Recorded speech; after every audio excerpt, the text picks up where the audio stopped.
Šiandieną yra KTU Design Engineer Construct finalinis renginys. Įteiksime apdovanojimus geriausiai pasirodžiusiams komandoms įvairiose kategorijose. Susirinko žiauriai daug komandų, žiauriai daug gerų projektų. Tai sveiki visi, mes esam KTU architektūros studentės, Toma ir Ugnė. Ir kelis iš jų eime pakalbinsime.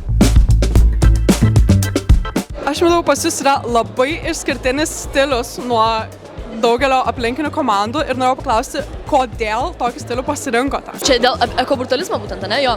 Tai kadangi jis šiaip yra toks labai modernus, bet tiesiog paprastas brutalizmas, jis primena tokį sovietinį bloką, ne? Tai mes paėmėm tiesiog ekobrutalizmą tam, kad vis tiek mūsų pagrindinė integracija yra su gamta, miškas ir jis duoda tokį gražų ir inovacinį skonį. Pavyzdžiui, žinai, čia yra skonio reikalas, bet šiaip man, pavyzdžiui, gražu yra brutalistinis tos architektūros. Ir tada tu dar gauni tą tokį naujoviškumą, tarsi gamtos, ne? Viso tokį atnaujinimo poskonį. Tai vat, dėl to manom, kad labai gražus miksas ir dėl to visa šita yra pagrindiniai visi pastatai yra būtent ekobrutalizmo. Ką Čarlis Čaplinas veikia KTU Design Engineer Construct renginyje? Čarlis Čaplinas nusprendė, kad jaunimui reikia šiek tiek daugiau juoko ir šiek tiek daugiau poilsio, tad jis nusprendė apsilankyti pas KTU studentus ir taip pat moksleivius. Koks sudėtingiausias dalykas buvo dirbant kartu komandoje prie projekto? Tai sudėtingiausias dalykas yra tikrai komandinis darbas. Teko projektą, kaip ir pati sakėt, padaryti ne vieną kartą, perdaryti, gavus komentarų iš ekspertų, bet šiaip pats smagiausias dalykas yra turbūt matyti galutinį rezultatą ir visiems kartu pasidžiaugti. Toma, žinai, ką sugalvojau? Nu ką? Einam dekaną pakalbinsim. Gerai, einam. Norėjome paklausti ir paprašyti kelių įžanginių žodžių apie projektą ir apie ką yra šitas projektas. Tai čia yra 7 metai, kada mes organizuojam šitą projektą, kuris vadinasi Design Engineer Construct Lietuva. Ir jame šiemet turim 7 komandas, 7 metai, apie 150 moksleivių pradėjo, apie 120 pabaigė, tai labai neblogas rezultatas.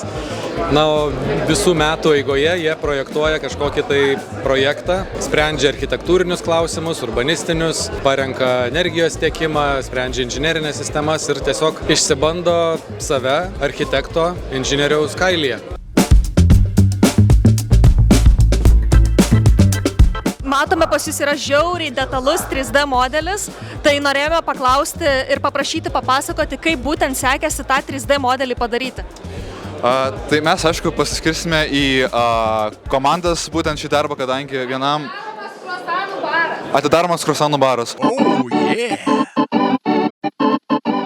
Kad sukurti visą teritoriją, mes pasiskirsime darbais. Aš buvau atsakingas už kelius ir visą modelių sudėjimą, taip pat už observatorijos kompleksą, o mano kolegos čia, Gabrielė, Redas ir Gabija, buvo atsakingi už kitus vaizdus. Už ką buvai atsakinga? Aš buvau atsakinga už mokslo centrą, kuriame organizuojamas klasių veiklos, laboratorijų užsiėmimai, taip pat biblioteka, kavinė, tiesiog visas galbūt žinių puoselėjimo ir laisvalaikio veiklos. Buvau atsakingas už apartamentų komplekso sukūrimą, tai matome vieną paprastą namuką ir matome tokius daugiau sujungtų namų. Parodom nuotraukas, jo, čia visas mūsų vaizdas atsiveria. Kaip atrodo bendras modelis, labai jauku, labai bendruomeniška, daug kortų, sportas, energija, edukacija.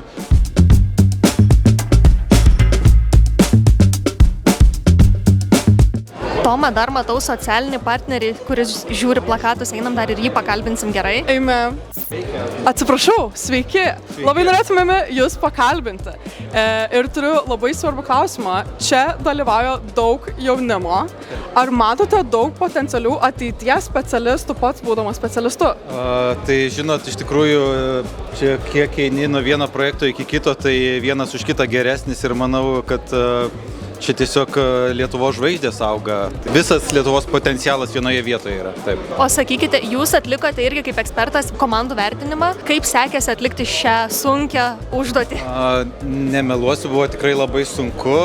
Organizatoriai neleido išsirinkti visų laimėtojus išrinkti, tai teko sudėlioti balsus. Labai gaila, kad teko balsus dėlioti, o ne visiems skirti pergalės, tai tikrai buvo labai sunku, nes labai stiprus darbai, vienas už kitą geresni, įspūdingesni ir linkiu visiems dalyviams didžiausios sėkmės.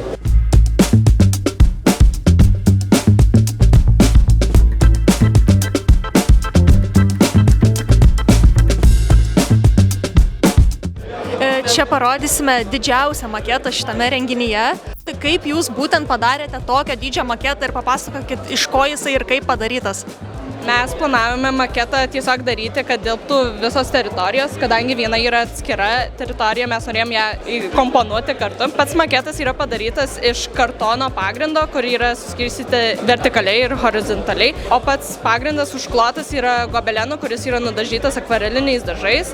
Ir mes tiesiog viską bandėm daryti su gobelenais, su medžiaga, kadangi to daugiausiai turėjom, o pačius pastatus mes spausdinom 3D modeliu.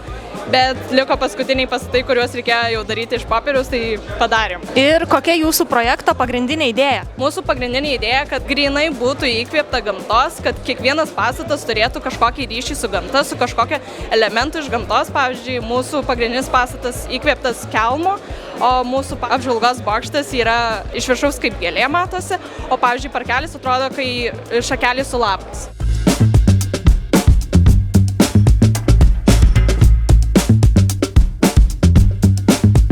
Ugne, o žinai, ką dar einam pakalbint? Nu, sakyk ką. Mokytoja. Einam. Kelintą kartą dalyvaujate šiame projekte? Man, jeigu sakyti, aš tai nuo pat pradžių, tai dabar ką, 7 kartas ir jau va mokiniai sako, kai kurie 9-okai bus ir 8. Labai gerai, o jūs? 4 kartą. Sakykit, jūs esate tie žmonės, kurie dirba visoje šitoje mokinių virtuvėje ir jūs matote, kaip mokiniams sekasi. Nes mes matome labai gerus rezultatus ir žiauriai įspūdingus projektus. Galbūt turite ką papasakoti, kas mokiniam būna sunkiausia jau viduje dirbant? Gal sunkiausia yra pati pradžia, idėja ir komandinis darbas, kol jie viską įsigrynina. Tai čia visko pamatai jų ir barnių, ir nesutarimų ir taip toliau, o paskui pabaiga ta tiesiog tikrai juos užveda, motyvuoja.